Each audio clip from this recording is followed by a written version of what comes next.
Asia live T വിയിലെ feng shui പ്രോഗ്രാമിലേക്ക് ഏവർക്കും സ്വാഗതം.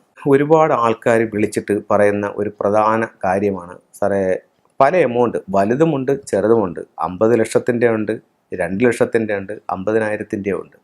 ഞാനൊരു പാർട്ടിക്ക് ഇത് കണക്ക് പലിശയ്ക്കൊന്നുമല്ല, ബാങ്കിൽ കിടന്ന പൈസയാണ്. ബാങ്കിൽ കിടന്ന പൈസ നമ്മളുമായിട്ട് നല്ല സഹകരിച്ചുകൊണ്ട് നിൽക്കുന്ന ആളായിരുന്നു. അപ്പോൾ അവരുടെ ഒരു ആവശ്യം പറഞ്ഞപ്പോൾ ഞാൻ പറഞ്ഞു, ശരി എൻ്റെ കയ്യിൽ ഒരു 2 ലക്ഷം രൂപ ബാങ്കിൽ കിടപ്പുണ്ട്, ഞാൻ അതെടുത്ത് തരാം, നിങ്ങൾ അത് കിട്ടുമ്പോൾ ഇനി തന്നാൽ മതി എന്ന് പറഞ്ഞ് കൊടുത്തു.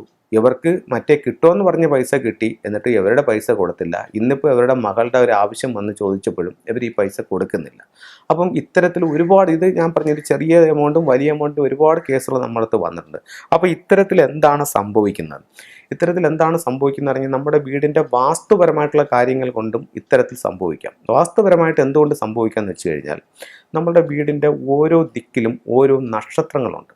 അത് വീട് വെച്ച അന്ന് മുതൽ എന്ന് വരെ ആ വീടുണ്ടോ അന്ന് വരെ ആ നക്ഷത്രങ്ങൾ അതാത് സ്ഥലത്തുണ്ട്. വീടിൻ്റെ ഹൗസിങ് ചെയ്ത പാല് കാച്ച ആ ടൈമിൽ തൊട്ടാണ് ഇത് വന്നിരിക്കുന്നത്. ഓരോ ദിക്കിലും ഓരോ നക്ഷത്രങ്ങൾ വന്നിട്ടുണ്ട്. ആ നക്ഷത്രങ്ങളുടെ സ്വാധീനം അവിടെ ചെലുത്തും. അപ്പം ഇതിൽ 7 എന്ന് പറയുന്ന 7 എന്ന് പറയുന്നൊരു നക്ഷത്രമുണ്ട്. ആ 7 എന്ന് പറയുന്നത് ഒരു റോബറി സ്റ്റാറാണ്. മറ്റുള്ളവർ നമ്മളെ പറ്റിക്കുന്ന അല്ലെങ്കിൽ നമ്മളെ ചീറ്റ് ചെയ്യുന്ന ഒരു നക്ഷത്രമാണ് 7 എന്ന് പറയുന്നത്. അപ്പോൾ നമ്മളുടെ വീടിൻ്റെ എൻട്രൻസിൽ 7 എന്ന് പറയുന്നത് സ്റ്റാർ നിൽപ്പുണ്ടെന്നുണ്ടെങ്കിൽ ഉറപ്പായിട്ടും ഇതുപോലുള്ള പറ്റിപ്പുകൾ നമ്മുടെ ജീവിതത്തിലുണ്ടാവും. ഇതുപോലെ സംഭവിക്കും നമ്മളുടെ ബെഡ്റൂമിലും ഈ 7 എന്ന് പറയുന്ന നക്ഷത്രം നിന്ന് കഴിഞ്ഞാൽ. അപ്പം നമുക്ക് പുറമേ നിന്ന് നോക്കുമ്പോൾ 7 ഉണ്ടോ 9 ഉണ്ടോ 5 ഉണ്ടോ എന്ന് മനസ്സിലാക്കാനായിട്ട് പറ്റത്തില്ല. അതിൻ്റെ ഫ്ലൈയിങ് സ്റ്റാർ എടുത്തിട്ട് നമ്മളുടെ വാതിലിലോ ബെഡ്റൂമിലോ 7 നിൽപ്പുണ്ടോ എന്നുള്ളത് നോക്കുക.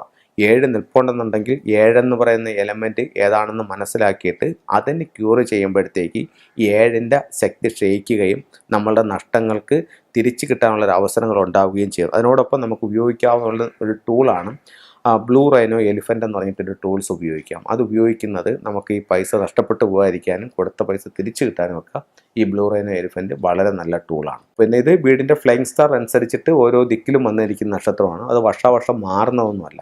പക്ഷേ വർഷാവർഷം മാറുന്ന ഒരു നക്ഷത്രവും കൂടെ എല്ലാ വർഷവും ഇതിനോടൊപ്പം വരുന്നുണ്ട്. അപ്പോൾ ആ നക്ഷത്രം നമുക്ക് എല്ലാവർക്കും നമുക്ക് മനസ്സിലാക്കാനായിട്ട് സാധിക്കും. ഈ 2020 അത് വന്ന് നിൽക്കുന്നത് എല്ലാ വീടിൻ്റെയും മധ്യഭാഗത്താണ് 7 എന്ന് പറയുന്ന നക്ഷത്രം വന്ന് നിൽക്കുന്നത്. അതിപ്പോൾ ഒരു പറ്റിപ്പിൻ്റെ നക്ഷത്രമാണ്. അപ്പോൾ ആ നിൽക്കുന്ന സ്ഥലത്ത് ഒരു ബ്ലൂ റൈനോ എലിഫൻറ്റിൻ്റെ സ്റ്റാച്ചുവോ ഒരു സ്റ്റിക്കറോ അവിടെ ചെയ്യാം. അതല്ലെന്നുണ്ടെങ്കിൽ നമുക്കവിടെ ഒരു ബ്ലൂ മാറ്റോ കർട്ടനോ കൊടുത്തുകൊണ്ടും അതിനെ കറക്റ്റ് ചെയ്യാം. അതിനോടൊപ്പം തന്നെ സെൻട്രൽ ഭാഗത്ത് ഒരു ലക്കി ബാമ്പ് വെച്ചാലും ഈ ഒരു പ്രശ്നത്തെ ഓവർകം ചെയ്യാനായിട്ട് നമുക്ക് സാധിക്കുന്നതാണ്. അപ്പോൾ ഇത്തരത്തിലുള്ള കാര്യങ്ങളൊന്ന് മനസ്സിലാക്കിയിട്ട് വേണ്ടുന്ന ടൂൾസ് എന്താണെന്ന് മനസ്സിലാക്കി അല്ലെങ്കിൽ റെമഡി എന്താണെന്ന് മനസ്സിലാക്കി അത് കറക്റ്റ് ചെയ്ത് പോയാൽ നിങ്ങളുടെ ജീവിതത്തിൽ ആ മാറ്റങ്ങൾ സംഭവിക്കും. അങ്ങനെ എല്ലാവർക്കും ഐശ്വര്യം ഉണ്ടാവട്ടെ എന്ന് പ്രാർത്ഥിച്ചുകൊണ്ട് നിർത്തുന്നു. നന്ദി, നമസ്കാരം.